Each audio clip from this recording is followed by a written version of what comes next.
Surprise, Ed and Deborah.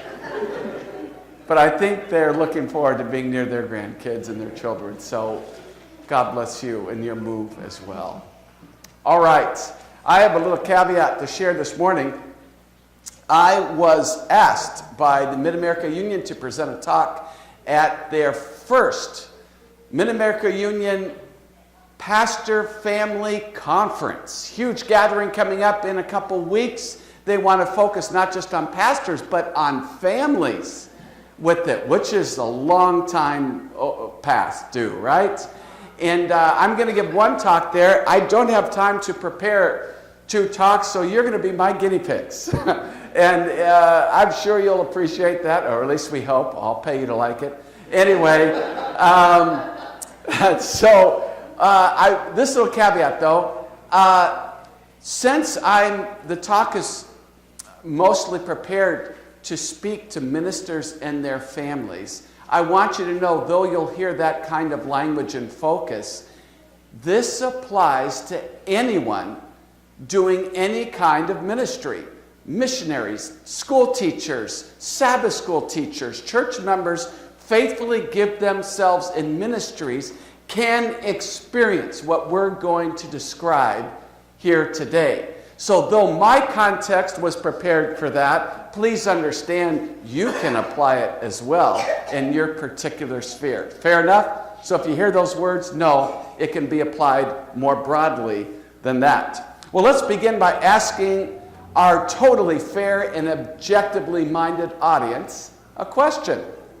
Generally speaking, is there usually way more good than bad in our lives? Generally speaking, here in North America, what would you say?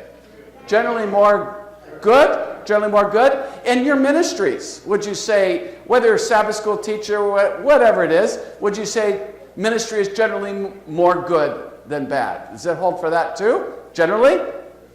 Now, I realize that in the midst of a crisis, that could be hard to answer, right? In the middle of something difficult. But if we could set aside our raw emotions for a moment, we generally say, you know what? Far more good than bad generally in our ministries. Even so, I'd like to suggest humans still seem to have this strange penchant for gravitating toward the negative.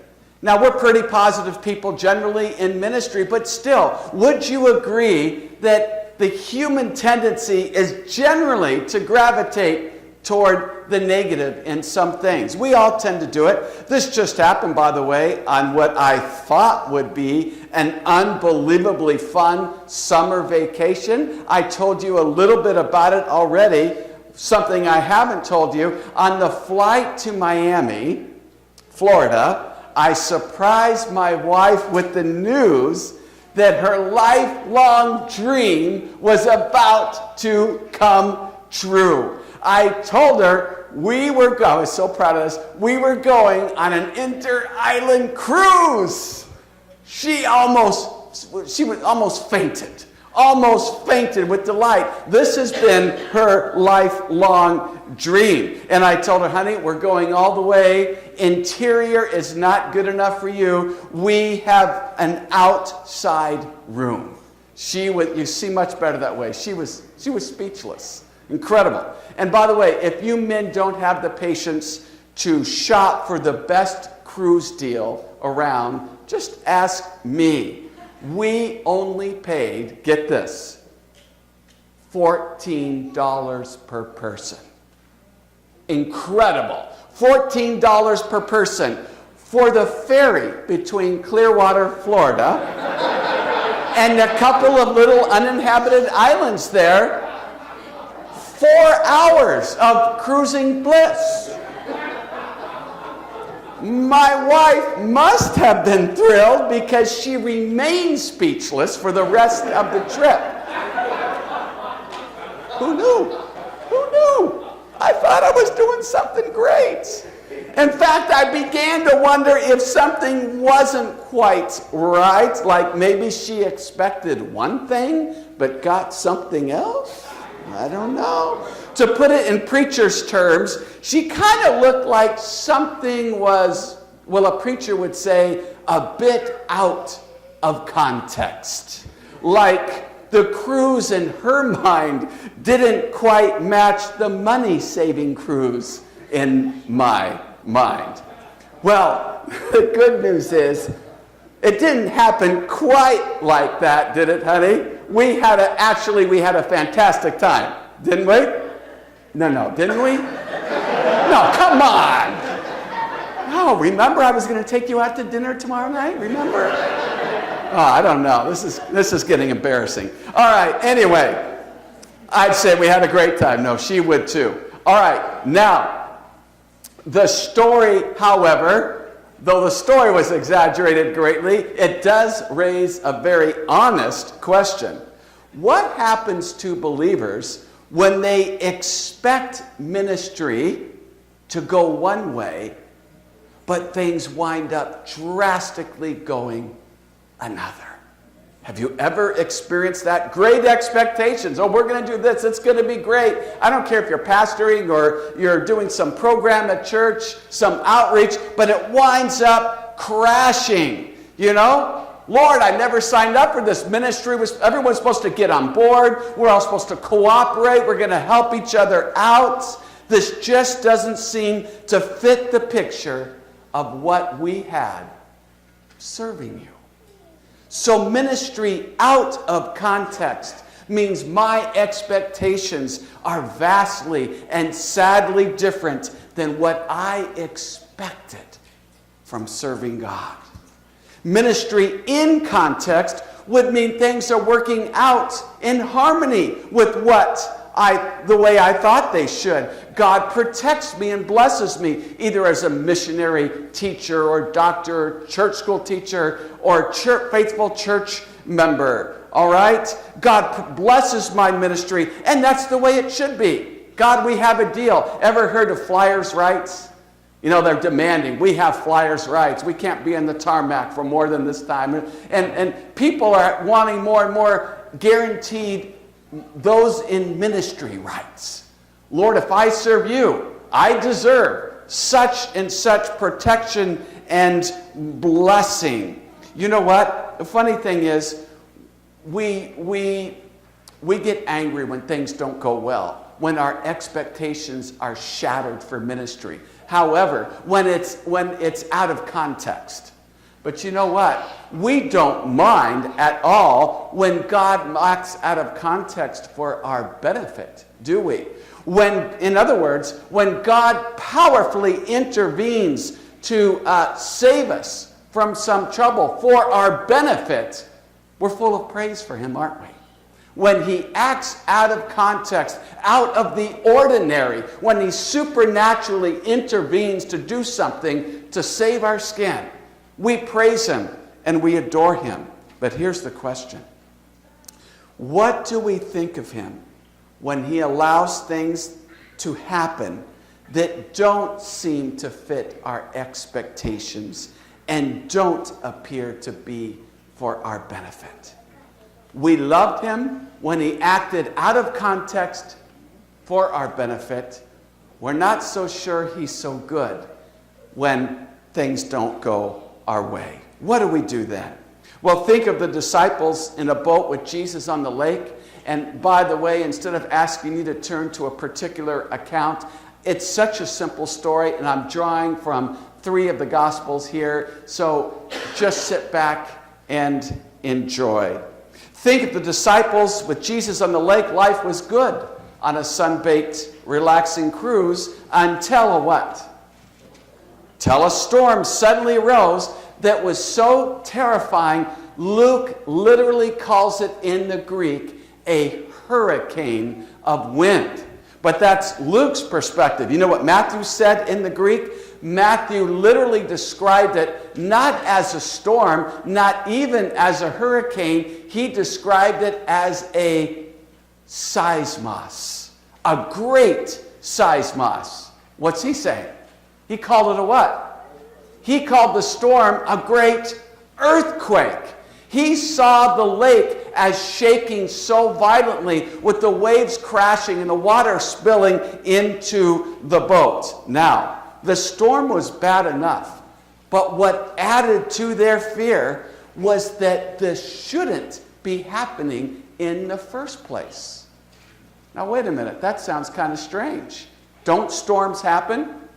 You know, the Sea of Galilee where this took place is close to 700 feet below sea level. There are steep mountains surrounding it, so wind can funnel down the ravines and cause these sudden great storms. So what do you mean the storm should be happening in the first place? Why not? Because in the minds of the disciples, it was that phrase we've introduced today, it was far out of context to who they believe God is and what they should expect of him in ministry. Why would a reasonable and loving God allow such a huge threat to us when we have such important work to do and when his own son is in the boat with us? That seems out of context for how God should act. Why would he allow such huge threats when we have such great work to do? You know what? Some storms in ministry are intense, but short-lived. Here today, gone tomorrow. But others stall. Some storm fronts stall over our ministries. And we can't believe that God would allow that persistent, violent downpour to continue. Our credibility could be at stake. Our career, our ministry, our families, and our well-being, spiritually, physically, and emotionally, are all threatened by that persistent, violent storm. And let me tell you, in ministry, whether you're a professional or not, if you're giving yourself to Jesus persistently, with all your heart, let me tell you, all of those things can be threatened. All of those things can be hurt or wounded or damaged because it's very difficult. And you know what makes it even worse? We're shocked that it happens. We're shocked. God, I thought the church is where everything good takes place. That's why I left the world. You know what? The laos, the people of the church, the ecclesia are the called out ones.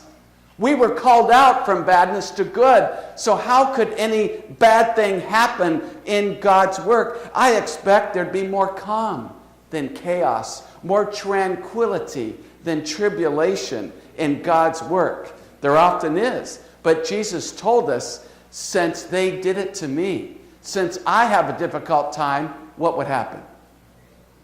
We would too. We would know those times too. You know, I've told my kids that the most important part of a crisis, when these storms come, when the storms of life come, is how we first begin them, is how we enter them. In other words, when we overreact, we can cause accidents. But calmness sets us up for patience and perspective. I told them, if you're ever driving fast, in fast, heavy traffic, and you feel a spider crawling up your leg or a bee buzzing around your head, what do? The most important thing to do is swat your face so hard that you black out so you can't feel the stings. Right? Well, who wants to feel all that pain? That's the smartest. No. I tell them the most important thing to do is to remain what? Calm until you can safely deal with the attack. You know, it helps every pastoral family or families given themselves in ministry to know that not all but most ministry storms eventually work out, just like every storm eventually passes. So it's good to understand that to start out good from the start. Have a long-term view. These storms will eventually work themselves out. You know, a good example of this is a woman named Alice who was asked to bake a cake for her ladies group at church, but she forgot to do it till the morning of the bake sale. So after hastily preparing the cake, getting her son ready for scout camp, she took it out of the oven and saw that the center had imploded. It had dropped flat.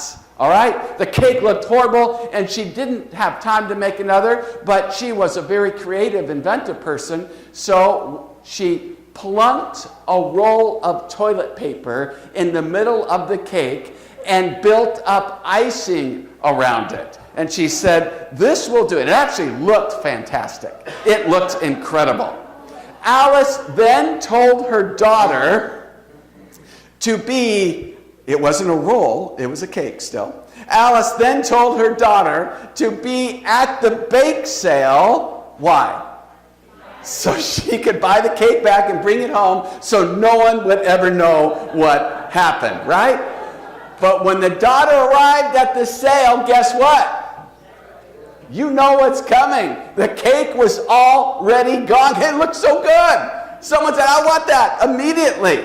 Well, she called her mom. Alice was mortified to hear the news. Now, because her name had originally been on the cake, but who knows, maybe the name was taken off. Well, now everyone would know. All night, Alice lay awake in bed, awfulizing about her future, because now she could imagine all the terrible things people would be saying behind her back. The next thing, Alice said, I've got to get over this. I'm going to try not to think about it. I'm going to go to this fancy bridal shower being hosted by a member, by the way, who usually snubbed her, who always gave her a bad time because of Alice's lower social standing. But she said, I'm going to look beyond that. Nothing's stopping me. And so she went to attend. Now, the meal went great until her dismay, she saw what? Her cake that she had made was about to be served for dessert. Oh no! She started to get out of the chair to warn the hostess, but before she could get to her feet, the mayor's wife, who was attending, said, my, what a lovely, beautiful cake. And then she heard the hostess, the one who often mistreated her, say, well, why, thank you, I baked it myself.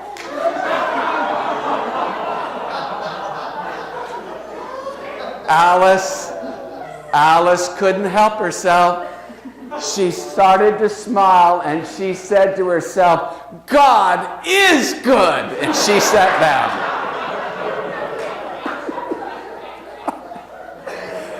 So you see, in the midst of your storms, it often pays to wait a while for things to work themselves out, and they usually do. Well, back to our frantic friends on the very high seas. The Gospels record them saying things like, Master, don't you care that we're going down to Davy Jonesburg's locker? And the less response they got from Jesus, the more desperate they became.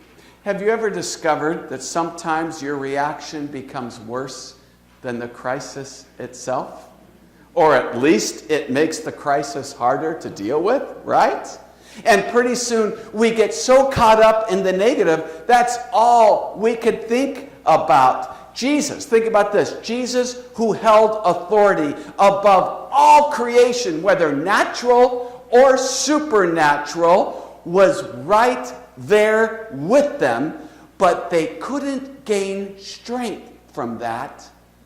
Why? Because they were so obsessed with the negative. They were so obsessed with their fears and the threats, they could not gain strength from the presence of Jesus. I want to let you in on something. Most in ministry consider themselves, as we said earlier, to be pretty, what kind of people? Pretty positive, can-do people. Usually we are. And yet the truth is, in reality, we are just human. And at times we can be as prone to negativity and bad moments as anybody else. And I got to tell you, I'm going to let you in on a secret. No one, you know what? I'm not a Mason or a free, but they've got their secrets. I'm a level 29 pastor. So 29 years of ministry, maybe 30, I'm not sure. At least. But anyway, I'm going to let you in on a secret that's never been disclosed. Pause the tape. Don't let anyone know. No, you don't really need to pause the tape, but don't let anyone know. Here's the secret. You know what pastors do secretly when we meet together? Here's the first part. Don't tell anyone. We play rook. Yeah? We play rook. Sometimes Uno. Yeah. And usually when pastors get together, this usually starts with some small talk. You know, the weather, the heat, goes to family, how the kids, and then we start giving glowing reports about how great things are happening. Oh, it's fantastic. You should see what's happening. Oh, and this, and such great things. And everyone, finally, there's this lull. You get this, eventually this lull, and people say, come on, let's get to the good stuff. We know what we really want to talk about. Because, our battle scars. We want to talk about how tough it's been, the battles that we've been fighting, and eventually some grizzled old shepherd eventually gets up and says, you guys want to see, he rolls up his sleeve, you guys want to see the scar from my last business meeting at church? I can show you. And here's what I love. You can always count on someone saying, that's nothing. You got to be kidding. That's nothing compared to what I've been through. Have you ever heard others say that? That's nothing compared to what I've been through. And they've all got all kinds of stories. Well, earlier we agreed there's far more good in our ministries than bad. So here's the question. You tell me, honestly, if there's more good than bad, if God is so great, how come sometimes we got so caught up in the downward spirals of negativity that lead us to lose sight of God's comforting, healing presence? If there's more good than bad, if God is greater who's in us than he is in the world, why do we get that way? Well, I'll give you one clue. The news media knows why, and they take advantage of this human tendency. Even though there's so much good that unfolds around us, there really is, the networks know how to get an audience. How do they do it? They paint the most foreboding picture they can. The more scandal and threats they know, the more viewers tune in. The really strange thing is, how many of you crave really bad news? How many of you, you're at work and you call your spouse and you go, hey, honey, I can't wait. Have you heard any bad news yet today? I'm so excited. I haven't had any while and I really miss it. Why don't we cook some popcorn and watch the news together tonight? Just can't wait. Any of you like that? Most of us believe we're not drawn to the negative. Well, if that's true, how come every single one of us just has to stop to see how bad an accident is? Right? And back traffic up for miles while we do it. All right? By the way, guess who else knows how to get a viewing audience? You know else? The Prince of Darkness. He knows exactly how to get viewers to watch his cable station. He's got his own station. Satan does. It's called NNN, the Negative News Network. Right? And he knows that the more chaos and fear he creates, the more we'll tune in to obsess on what he's showing. And then we begin to act like the disciples in the storm. They began to awfulize. They began to foresee the worst possible outcome. Master, they said, we what?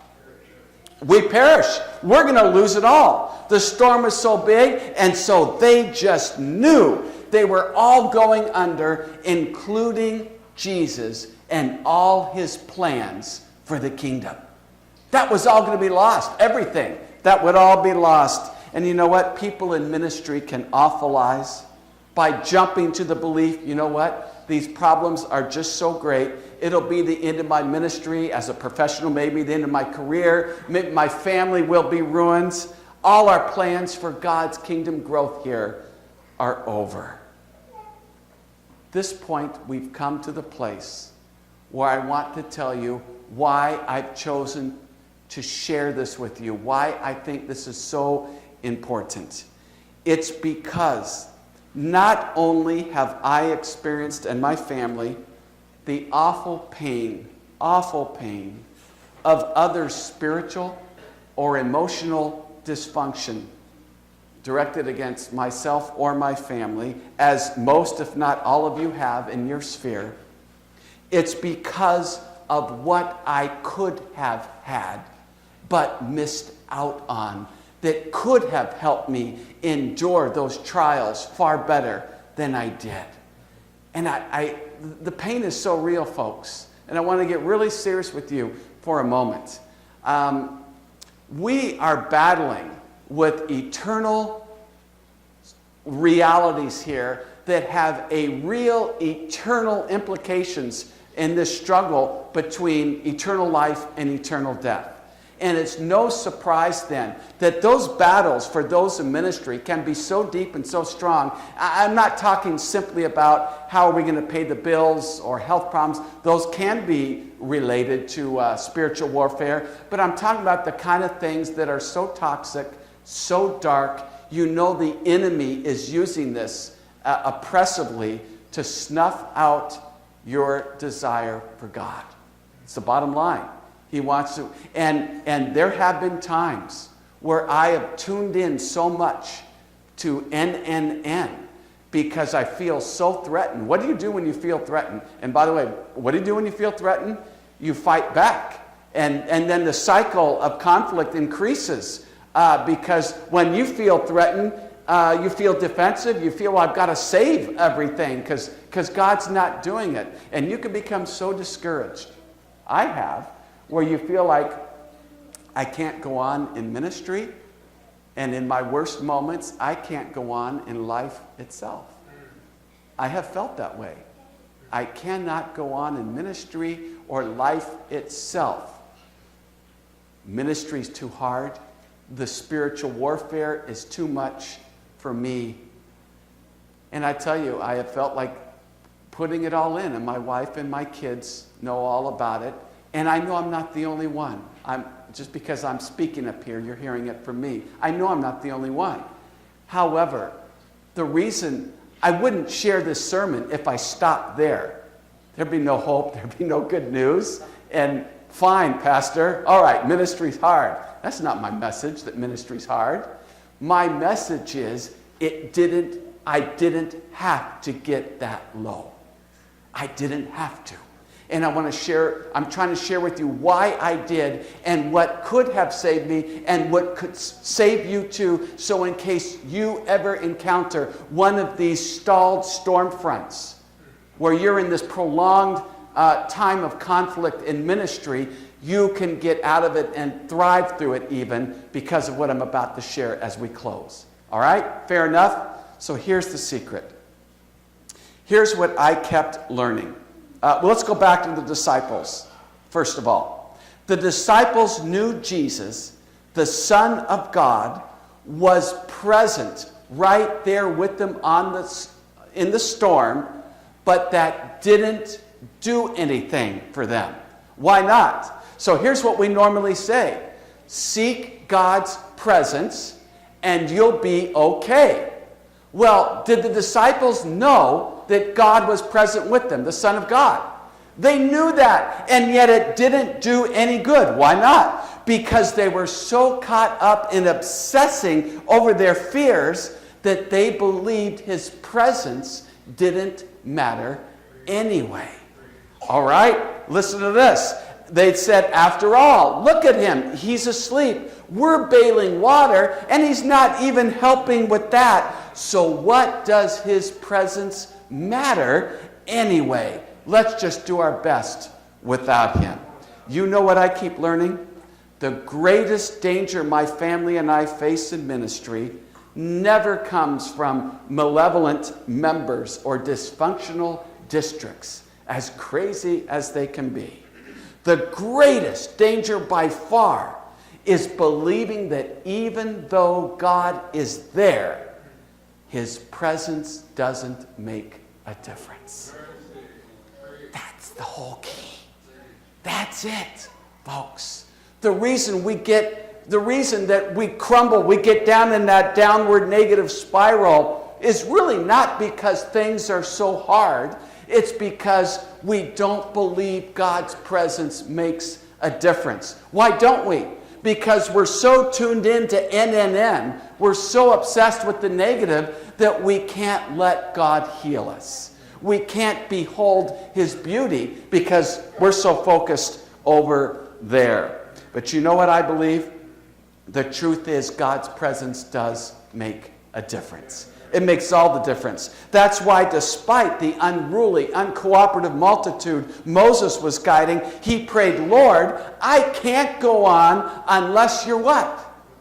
Unless your presence goes with me. He believed God's presence made an actual difference. All the difference. It gave him power to cope, power to guide the Israelites, power to transform. God's presence was the difference between giving up or getting back to hope again. All right? And I love this part. The disciples were later rebuked for having little faith, but they used their little faith and desperation to make the best possible appeal. Here it is in the Greek in Matthew's gospel. It's all it says. Lord, save, we perish. That's all Matthew says. Lord, save, we perish. And notice that they didn't have anything to commend themselves to God. Folks, there are lots of times when I've blown it in ministry. I've been a mess. I haven't managed things wisely. I didn't treat, my people skills weren't good in this conflict. I've blown it. But I tell you, when I've said every single time I have prayed, Lord, I've blown it. But Lord, save, we perish. He has always come through and given what I and my family need to go on and to grow and to get better through these things. And did you notice it wasn't the storm that moved the master, but the unbelief of his disciples and their great need? It wasn't the storm that said, okay, the storm is so bad, I'll finally do something. No, he had compassion because of their unbelief. He has compassion on us. And finally he got up, rebuked the wind, and said to the waves, quiet, be still. In the Greek, he literally said, be muzzled. Like a wild, vicious dog, be muzzled. Boom. It's over. It's calm. You know, David knew the difference God's presence makes. In the face of threats, real and imagined, Psalm 27 says, when the wicked, even my enemies and my foes, came upon me to eat up my flesh, they what? They stumbled and fell. Though an host should encamp against me, my heart shall not fear. Though war should rise against me, in this will I be confident. Confident. One thing have I desired of the Lord, that will I seek after, that I may dwell in the house of the Lord all the days of my life, to behold the beauty of the Lord, and to inquire in his temple. And notice, David didn't say, the one thing I need is for God to do away with all my enemies and all my problems and all my threats. Instead, David said, the one thing I need is to dwell with you in your house, Lord, to behold your beauty. I don't need N. I need to tune that out. I need to dwell in your beauty. In Psalm 91, David again refers to dwelling. Those who dwell in the secret place of the Most High shall abide under the shadow of the Almighty. You know what the shadow of the Almighty means in Scripture? It always means the safest place in the universe. It signifies God's protective presence, like a hen covers her chicks with her feathers. It's the safest place in the universe. David says, I dwell. I don't just visit when I have an emergency. I dwell in God's presence, and as I behold His strength and beauty, from there I can forgive what I thought was unforgivable. In His presence I can endure what I thought was unendurable. In His presence, I can face what I thought was unfaceable. And in His presence, I can have restored what I thought was unrestorable. You see, folks, all you need to do is tune out Satan's programming and fix your gaze instead on the strength and beauty of the Lord. And the promise is His presence will make a difference. It will, because there'll be nothing blocking the ministry, His ministry to you. Our closing hymn today is 528, A Shelter in the Time of Storm.